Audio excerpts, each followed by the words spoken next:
My wife, Audrey, has always been emotionally stable, never checking up on me, and trusting me completely. My friends often praise me for marrying such a good woman, saying she's low maintenance and loving. That was until I accidentally stumbled upon her Twitter account. Since it's not you, it doesn't matter who I married. Indeed, emotional stability and passionate love can't coexist.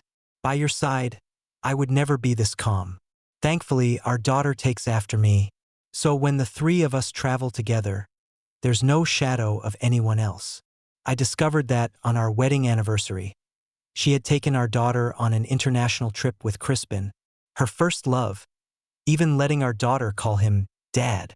On Twitter, she said this was the only way she could pretend her husband was him. Some people said she was pitiful, and I agreed. So, I prepared the divorce papers, ready to give up custody of our daughter as well. But for the first time, Audrey became hysterical, demanding to know what more I could want. What man has it as comfortable and easy as you do? Don't be ungrateful. I looked at her empty ring finger and replied calmly, this comfort is free for whoever wants it. I don't want a woman whose heart belongs to someone else. Ding. Story Shots reminds you to click the subscribe button at the bottom right corner to read the full novel. Audrey Sheffield was the perfect wife every man dreamed of. She never complained, never nagged, and never checked up on me. Even when my mates and I were out drinking, and everyone else was getting angry calls from their wives, my phone remained blissfully silent. Aubrey Eastman nudged me with his elbow and joked, Barnaby, do you know you're the most envied man among us? If we could marry someone as sweet and understanding as Audrey, our lives would be complete. I could only smile, though it didn't reach my eyes. As my friends gradually left, I slowly finished the last bottle of beer, mentally preparing myself before heading home. The house was always dark and quiet when I arrived. I could even hear Audrey's steady breathing. My foot accidentally hit the bin, causing a loud noise. I held my breath, hoping I hadn't woken Audrey. Soon after, Audrey shuffled out of the bedroom, her eyes still heavy with sleep. You're back? Go to bed, you've been drinking. I'll sleep with Rowena tonight. No reproach, no emotional fluctuation whatsoever. Audrey didn't throw a fit like most women would when their husbands came home late reeking of alcohol. She didn't even utter a single harsh word. I've dated other women before, and Audrey lacked all those quirky little habits that made them unique. Audrey's emotions were so stable, it was almost inhuman. But she didn't even ask if I was all right. I stood frozen for a long while, watching Audrey reach our daughter's bedroom door. The words I couldn't bring myself to say circled on the tip of my tongue, finally turning into a humble plea. Darling, I'm feeling a bit off. Could you make me some hangover soup? Audrey's hand paused on the doorknob. She turned back, still gentle, but distant. Just go to sleep. You won't feel bad once you're asleep. The door closed, cutting off anything else I wanted to say. The distance between us was far more than just a door. Audrey Sheffield and I met through what you might call a blind date. Why do I say might call? Well, my original date was late, and Audrey sat down at my table by mistake. We both mixed up our intended dates, but Audrey's appearance immediately caught my eye. Audrey was stunning, wearing a floral print dress, with just a touch of makeup, looking fresh and clean. She only asked me one question. How soon can we get married at the register office? As if possessed, I replied, whenever you'd like. I didn't even inquire about Audrey's rush to marry. So we met in the morning, went to the register office in the afternoon, and before my brain could catch up, I was a married man. It wasn't all bad, really. My family had been pressuring me to settle down anyway. After the wedding, we lived together cordially. I thought that with our short courtship, we'd gradually develop feelings for each other. These days, with fast food-style relationships, you often see couples who've been together for years end up apart. But I waited and waited. Our daughter was born, 5 years passed, and Audrey remained the same. Even when my female colleague called me late at night asking for a ride, Audrey, lying right next to me, didn't even stir. When I nervously asked her opinion, she calmly replied, "It's tough for a young woman out there." If she didn't have any other option, she wouldn't be asking a married man for help. Audrey's implication was clear: she wanted me to go. I should have felt lucky to have such an understanding wife, but that colleague clearly fancied me, always sending me odd messages. Audrey knew about this, yet Audrey turned a blind eye, not even requiring an explanation from me. It was then that I realized with a shock: Audrey didn't love me. Even if we spent a lifetime together, she would never love me. The next morning, when I woke up, the house was empty. Audrey and our daughter were gone. I stood barefoot in the living room, looking around. The minimalist decor made the house feel even more lifeless. Audrey never cooked at home anyway. It was always takeaways or me grabbing a quick bite at the office. At that moment, I questioned myself. Was this the married life I truly wanted? What I desired was simple: a relationship where we weren't so distant, where we could even bicker occasionally without issue. But Audrey wasn't that kind of person. Just then, I received a call from work, asking me to go on a business trip abroad. Our company deals in international trade, so overseas travel is common. I sent Audrey a message to let her know. After a long while, she replied with a curt, "Okay." Scrolling through our chat history, it was mostly me talking, sharing interesting things or asking questions. Audrey would only answer my last question, if she replied at all. It grated on me, and I couldn't help but ask her why she couldn't be bothered to reply to my messages. I still clearly remember Audrey's response, holding a glass of water, her eyes calm as a lake. "We can talk when you're home. We're together every day. What's there to chat about constantly?" I was left speechless. But the truth was, Audrey rarely paid attention to me at home either. She'd only respond if I pestered her enough, and even then, her words were few. I put my phone away with a self-deprecating smile. Just before leaving, I realized I'd forgotten my documents and went to the study to find them. But in the drawer, I discovered an old mobile phone. It was probably a model from 5 or 6 years ago, yet it had been carefully preserved. I knew Audrey wasn't the type to collect old things, which piqued my interest. When I turned it on, I found it fully charged. This proved Audrey used it frequently. For some reason, I had a bad feeling about this. When I opened the old phone, I discovered only one contact in the address book, saved as "the one I can't let go." With trembling hands, I opened the messages. There were thousands, all sent by Audrey to this number. The earliest dated back to before we'd even met. "Crispin, how are you? I know you won't receive this message, but I have nowhere else to turn, so I'm sending it to your old number. Do you know? I got married. That man. He's annoying, always asking me to do things I don't want to. Crispin, I'm pregnant. It's a shame. We promised to have children together, but that dream is gone now." There were so many more. Reading them made my blood run cold. Shaking, I exited the messages. I couldn't bear to read more about how Audrey poured her heart out to her former love behind my back, or how I was just an annoyance in her eyes. Accidentally, I clicked on the Twitter app. I'd never seen this account before, but the profile picture was of 2 hands with intertwined fingers. I knew that other hand wasn't mine. Audrey never took photos with me, not even a simple picture of us holding hands. The tweets Audrey had posted, I recognized every word, but I couldn't comprehend their meaning. "If it's not you, it doesn't matter who I marry." Indeed, emotional stability and passionate love can't coexist. With you, I was never this calm. Thankfully, our daughter takes after me. This way, when the 3 of us go out, there's no shadow of anyone else. I once thought Audrey Sheffield was as gentle and unassuming as a chrysanthemum, perhaps unable to express love. Otherwise, why would she be in such a hurry to marry me? Could it have been love at first sight? But seeing all this, everything became clear to me. It turns out that in Audrey's heart, there was an unforgettable first love. They couldn't be together for some reason, so Audrey settled for me. I used to blame Audrey for not knowing how to say a single word of affection. Audrey would just calmly say to me, "I've never been good with words. Don't ask for too much." Something seemed to explode in my head. It wasn't that she wasn't good with words. It was just that the person Audrey wanted to express love to wasn't me. I struggled to breathe, barely managing to stand by supporting myself on the table. 5 years of marriage, and it turned out to be nothing but a transaction. I was just Audrey's second choice. Of course, since that person wasn't her true love, it didn't matter who she married. Audrey was even relieved that Rowena didn't look like me. She feared that in the years to come, she might see traces of me in our daughter. Countless times, I had been grateful that our daughter didn't resemble me. I'm not particularly handsome, even having monolids. I used to joke, if Rowena looked like me, she'd need cosmetic surgery in the future.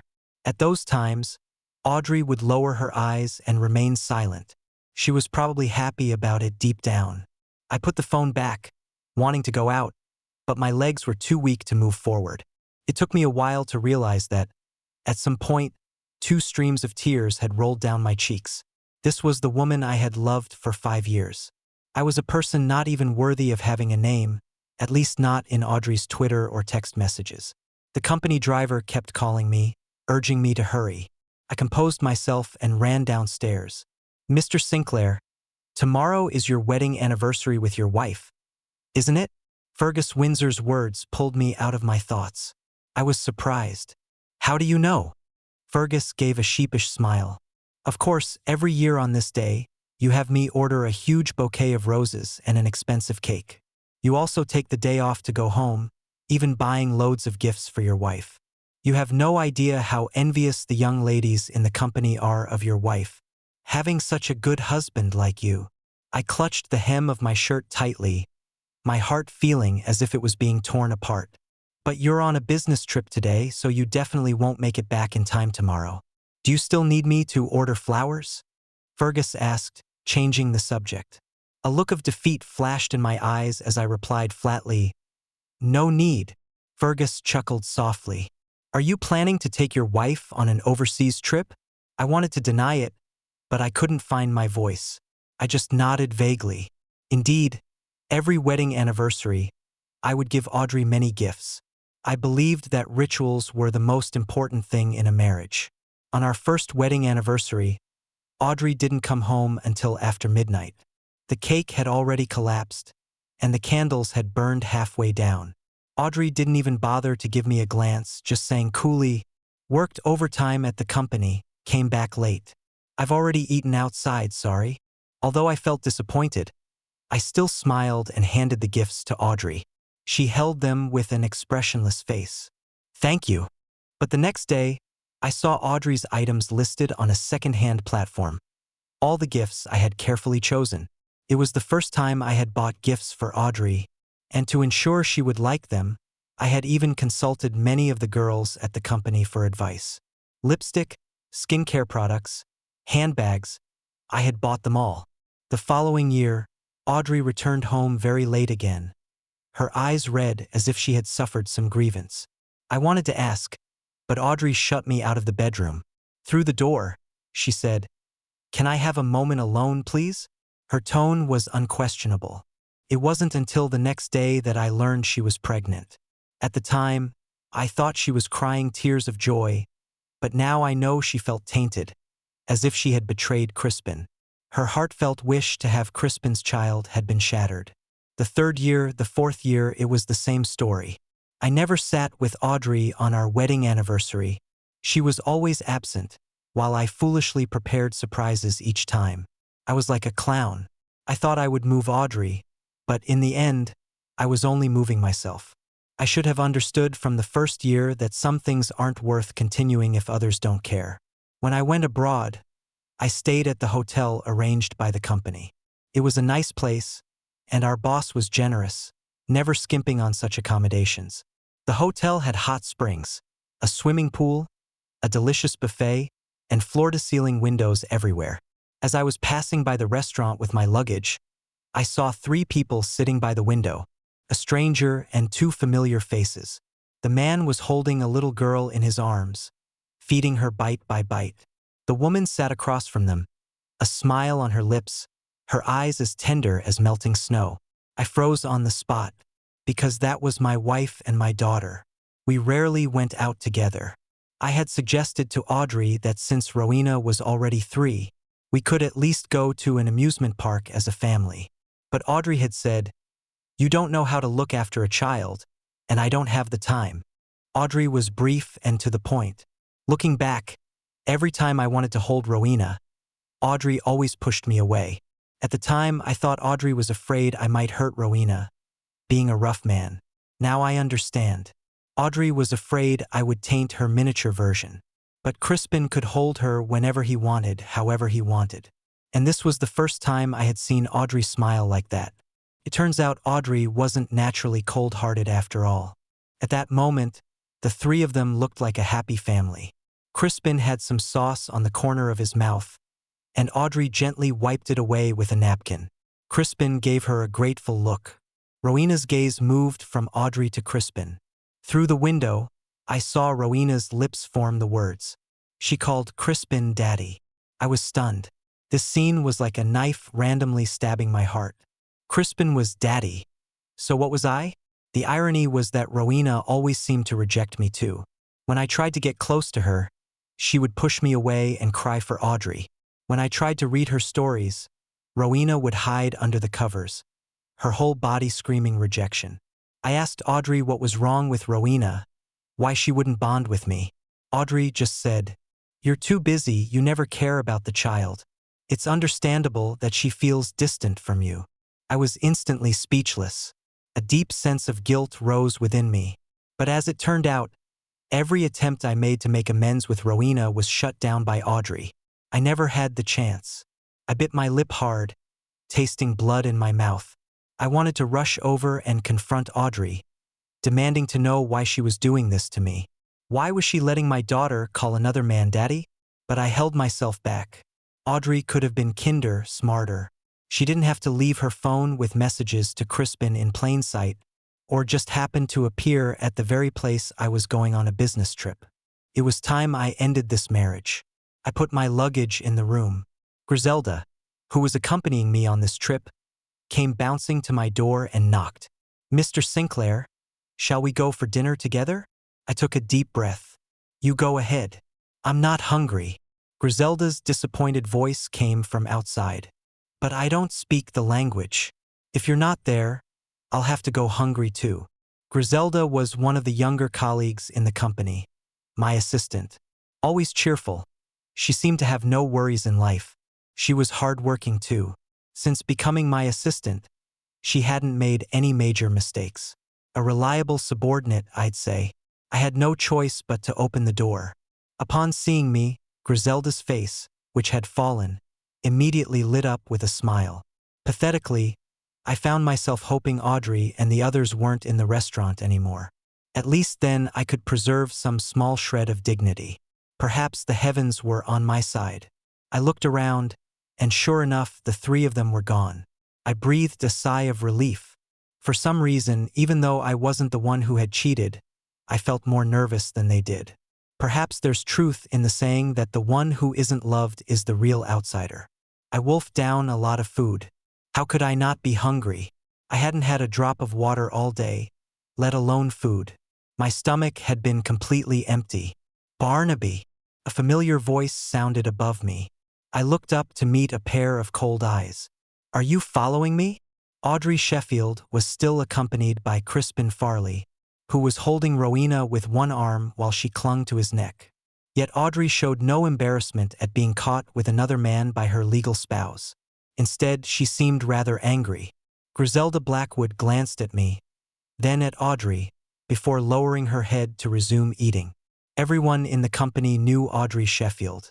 Not because she frequently visited our office, in fact, she had never been there, but because my desk displayed our wedding photo. Perhaps that wedding photo was the only picture Audrey and I had ever taken together, and even then, she had been reluctant. I wiped my mouth, composing myself, and smiled ruefully. "I'm just here on business. Barnaby, what's the point of this? Every day you force me to do things I don't like. I've been giving you enough face by not checking up on you. I hope you can stop being so childish, all right? From York to here, did you install a tracking app on my phone? I can't believe you'd stoop so low." Audrey cut me off abruptly. What a clever way to turn the tables. I looked at Audrey's folded arms, noticing her middle finger, where our wedding ring should have been, was bare. On our 5th wedding anniversary, Audrey had brought Rowena abroad to find Crispin. To forget about me, she had removed her wedding ring and even encouraged Rowena to call Crispin Dad, pretending he was her husband. Was being with me really that revolting? I laughed self-mockingly. Faced with Audrey's hysterical accusations, I felt surprisingly calm inside. After Audrey finished her tirade, I calmly said, "Audrey, let's get a divorce." With these words, everyone around us fell silent. Griselda didn't dare breathe, and Crispin looked at us in astonishment. Audrey's face darkened as she wordlessly dragged me into a room. Along the way, the menacing aura emanating from Audrey still stirred something within me. I had never seen Audrey angry before, but now that I was choosing to let her go, shouldn't she be happy? Or did she feel I was making her lose face? Audrey Sheffield dragged me into her room, and that's when she finally lost it. "Why divorce? I married you, gave you a child. What more do you want? Don't modern men like wives like me? I don't nag, I don't check up on you, I don't argue. Don't take me for granted." I stood facing Audrey, finding her words almost laughable. At least other men's wives don't encourage their daughters to call other men daddy. They don't use old phones to text other men. And they certainly don't post on Twitter about past regrets and complaints about their current husbands. Audrey, am I some pathetic loser? Or am I so ugly that I can't even find a girlfriend? I admit I love you, but I'm not so shameless. Every wedding anniversary you're with Crispin, aren't you? Audrey, do you know what? You make me feel like I'm the worst person in the world. My voice grew quieter, my tone choked with emotion. I used to think Audrey was late on our anniversary because of work, but today's revelations made me realize she spent that day with Crispin. But why that day of all days? Audrey looked visibly shocked, furrowing her brow. "You went through my things. Even married couples should have privacy." I laughed coldly. "If you didn't want me to see your privacy, you should have kept it somewhere I'd never find it." I practically shouted these words. Audrey was silent for a moment, then her tone softened. "Stop this nonsense. We can talk about this at home. You're overthinking things. Crispin has his own family now. I just happened to run into him here." I couldn't be bothered to expose Audrey's lies. How exactly did they happen to meet on our wedding anniversary, with her rushing abroad with Rowena in tow? Audrey's reluctance to divorce wasn't due to any feelings for me or guilt, but because Crispin was already married. How laughable. I thought I loved Audrey deeply, but on the journey abroad, I reflected on many things. The past played like a slideshow in my mind. I finally understood, or rather, I finally accepted that not every heart can be warmed, no matter how much I give. It would never compare to a single word from someone else. Being the one who always tries eventually becomes exhausting. Never had I felt as resolute as I did at that moment. I looked at Audrey calmly. "There's nothing left to say. I'll send you the divorce papers when we're back in England."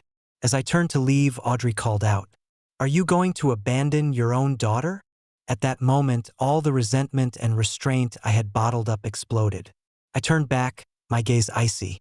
"Did you think about her being my daughter when you deliberately pushed her away from me? Did you consider she was my daughter when you took her abroad and let her call another man daddy? What are you trying to guilt me into now?" My words left Audrey speechless. This time, I was the one who walked away first. I was the one who closed the door. I don't know when Audrey returned to England. After that day, I refused to see her whenever she came looking for me. 3 days later, Audrey stopped coming. While I was on my business trip, Griselda Blackwood was always cautiously by my side. Perhaps Griselda sensed something was off and practically dragged me to a pub. Griselda said, "I don't know what's going on between you and your wife, but I've noticed for a while that your relationship isn't like most married couples. That time when Fergus called you in the middle of the night, you still went to pick him up. No woman would be that understanding. Perhaps divorce is the most dignified option for both of you." In the dim light, Griselda stared at me intently. Her eyes sparkled, her cheeks flushed, probably from the alcohol. Otherwise, she wouldn't have spoken so candidly. I started to wonder if British alcohol was weaker than I thought. We'd had quite a few, but I didn't feel drunk at all. Actually, Griselda wasn't the only one who had said such things. The last time we were out drinking, before leaving, Aubrey had added one last comment. He said, "Barnaby, you're one of the most eligible men in our circle. You're handsome, have a respectable job, you could have any woman you want. Why settle? Or be someone else's settlement?" See? Everyone could tell that Audrey and I were just settling. Everyone knew Audrey didn't love me, yet I stubbornly persisted like a moth to a flame. Now, with all the evidence in front of me, how could I continue to deceive myself? In the end, Griselda drank herself into oblivion, and I carried her back to the hotel. On the way, I grumbled about Griselda being a troublemaker, forcing herself to drink despite her low tolerance, all for my sake. But as I thought about this, my steps faltered. Indeed, even an assistant with no personal ties to me could be considerate of my feelings. Audrey, on the other hand, seemed to have never cared about how I felt.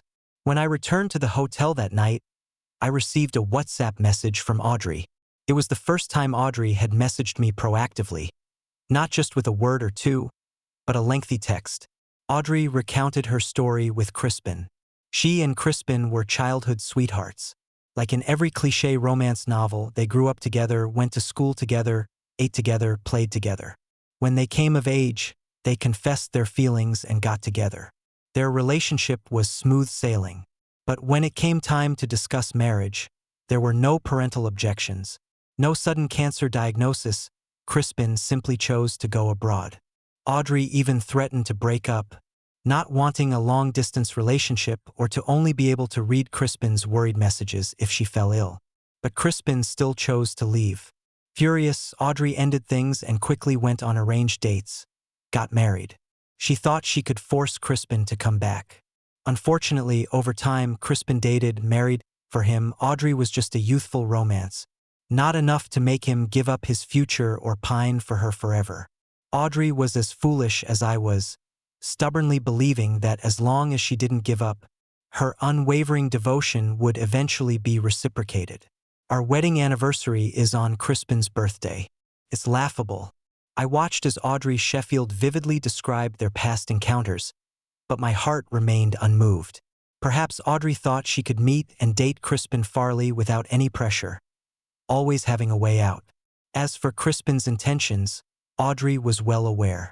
Unfortunately, I refused to continue deceiving myself. Finally, Audrey sent me a message. "Let's have a proper talk when you return."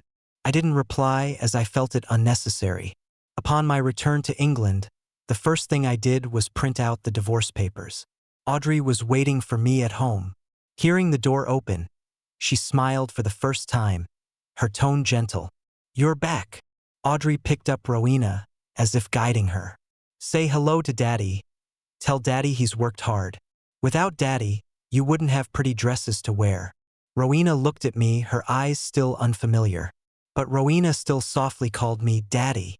I felt nauseous, but responded faintly, then asked Rowena to go play in her room.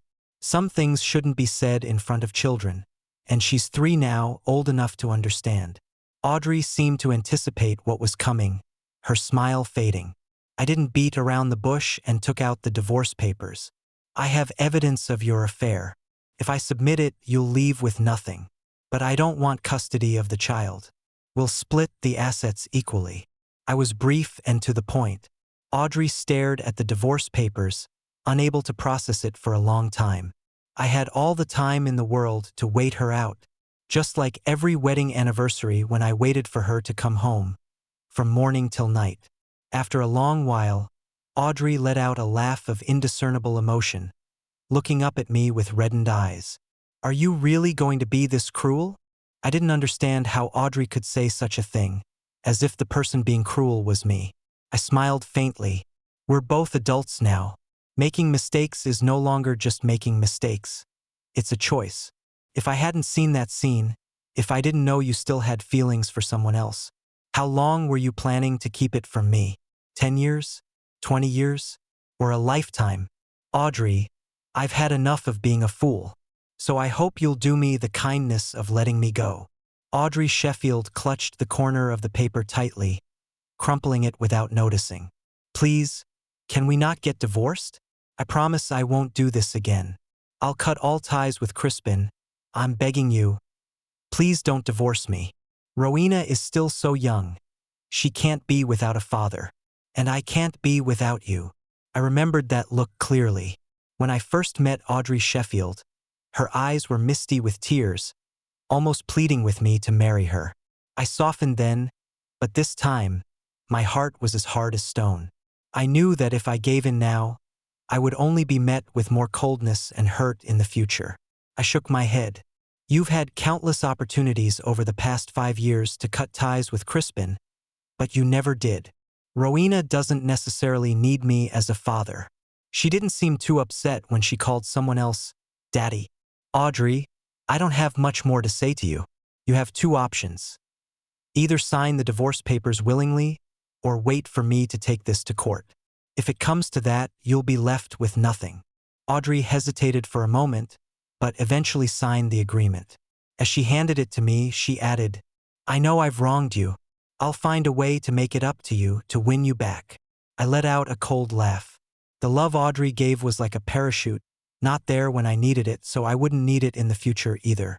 Don't bother. I went to pack my things, only to realize how little I actually had in this house. Aubrey always boasted about how his wife constantly bought him new things, from computers to underwear. Audrey, on the other hand, had never even bought me a pair of socks. Yet every year without fail, she carefully selected various gifts for Crispin, including the watch I had always dreamed of owning. If I hadn't found the purchase records on that old mobile, I would have thought Audrey didn't know how to choose gifts for men at all.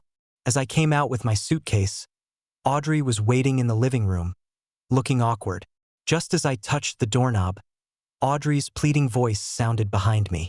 Can't you stay? We've never taken Rowena to the amusement park together. Never had a meal out as a family of 3. Rowena was looking at me too, her big eyes blinking. Daddy, I want to go to the amusement park. Will you take me, please? It was hard to imagine that this sweet, innocent little girl had recently been in another man's arms, calling him Daddy. They used to be my weakness, but they were also the ones who hurt me the most. This time, I wouldn't look back. I stared straight ahead and coldly replied, I'm very busy. I don't have time. I said this to give Audrey one last shred of dignity in front of Rowena. In the days that followed, I threw myself into work with renewed vigor. Occasionally, Aubrey would invite me out for a pint, knowing about my divorce. At first, he made a token effort to console me, but after a few drinks, his words became more boisterous. Barnaby, you should have divorced her ages ago, Aubrey slurred. You've no idea, mate. I once saw Audrey getting cozy with some bloke on the high street. Felt too awkward to tell you. I thought my heart would skip a beat, but strangely, I felt calm. Everyone around me was trying to protect my dignity in their own way. That night, I drank more than usual, feeling genuinely happy and free from that nagging discomfort in my chest. The price of overindulgence, however, was a lack of energy the next day. My feet felt like they were treading on cotton wool. I hadn't been in the office long when Griselda knocked on my door. Mr. Sinclair, there's someone waiting for you downstairs, she said, her expression hesitant. Not thinking much of it, I made my way down. There stood Audrey in a floral dress, reminiscent of the day we first met.